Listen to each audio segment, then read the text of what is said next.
The Leader of the Opposition. Yeah, Mr Speaker, I seek leave to move a motion of no confidence in the Prime Minister. Is leave granted? Leave is not granted. Mr Speaker, I move that so much of standing and sessional orders be suspended as would enable the Leader of the Opposition to move the following motion forthwith: that the Prime Minister no longer possesses the confidence of this House for repeatedly failing to keep his promises and honour his word, which has diminished the office of Prime Minister and his government. In particular, for seeking a national emergency exemption to run a taxpayer-funded political ad campaign against the mining tax when a real national emergency is occurring in over 240,000 roofs across the country, yet there is no ad campaign to warn homeowners. Second, for declaring government advertising a cancer on democracy in 2007, but once elected, scrapping his own system of Auditor-General approvals and then going around the replacement committee with a special exemption in a desperate attempt to save his political hide. Third, for ripping $38 million out of taxpayer pockets for an advertising campaign about the new great big tax on mining, which isn't even draft legislation, let alone passed by the Parliament. And four, for promising to usher in a new era of accountability and to end the blame game, but instead, upon coming to government, leading a government that is sped over substance, reduced to breaking its own rules, and utterly shameless, with over 52 examples of broken election commitments. Well, Mr Speaker, the public of Australia don't know it. The public of Australia don't know it. But this is actually day 4 of a national emergency. It's day 4 of a national emergency.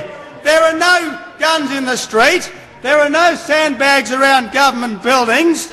But it is a national emergency in the eyes of the Prime Minister, because the people who mine the ore that makes the steel and the people who quarry the sand that fills the sandbags are critical of this government. Mr Speaker, this is not a national emergency for our country. It is just a political emergency for our Prime Minister. Now, Mr Speaker, we know, because the Prime Minister has just admitted it, that he has been planning an advertising campaign for months, and yet this man, who parades as a paragon of political virtue, has gone around his own rules for a political advertising campaign that he now admits he was planning for months.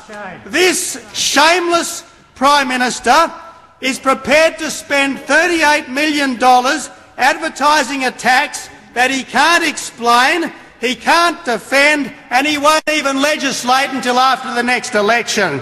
This is a Prime Minister who won't advertise to alert 240,000 families to the problems in their roofs, but he is prepared to advertising to save his own political hide. This Prime Minister's political future means more to him than the health and safety of 240,000 Australian Prime Ministers. Mr Speaker, this is a government which is looting the Treasury to pay for the government's re-election campaign. This is a government which is looting the Treasury because this Prime Minister can't do the job ordinarily expected of a Prime Minister, that is to explain, justify and defend the policies of this government. There's the $30 million for climate change advertising, even though he's given up on an ETS until the election after next. There's $29.5 million for hospital advertising, even though he hasn't yet got a national deal, and in any event there's no real reform involved. There's $16 million for national broadband network advertising, even though he hasn't even got a business plan for his $43 billion white elephant. And now he wants taxpayers to shell out $38 million for an advertising campaign that isn't legislated, and he's breaking his own rules to do so. Well, Mr Speaker, this is $38 million for an advertising campaign for a tax change that wasn't part of the Henry Review. It wasn't legislated. It's not compliant with the guidelines. He has junked his own rules to fund his own campaign. He has junked his own principles to save his political skin. Mr. Speaker, this is not just about the advertising. This is fundamentally about this Prime Minister's integrity. This is about the Prime Minister's integrity. Now, Mr. Speaker, even by the Prime Minister's usual standards of sanctimony, he has engaged in self-righteousness of a high order.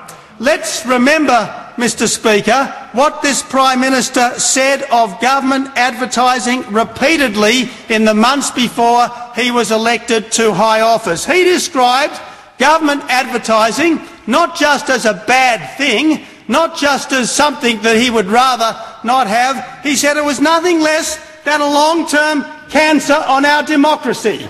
Nothing less than a long-term cancer on democracy. This is the Prime Minister who says, of course, that climate change is the greatest moral challenge of our time, and he says that government advertising is a long-term cancer on our democracy. In fact, he made a compact, if not with the Australian people, at least with Kerry O'Brien. He made a compact that there would be no government advertising whatsoever in the 3 months prior to an election unless it had been entered into by an explicit agreement between the Leader of the Government and the Leader of the Opposition. That's what he said on the 7:30 report. And Kerry O'Brien said to him, "Is that what you will promise to do in a Labor government?"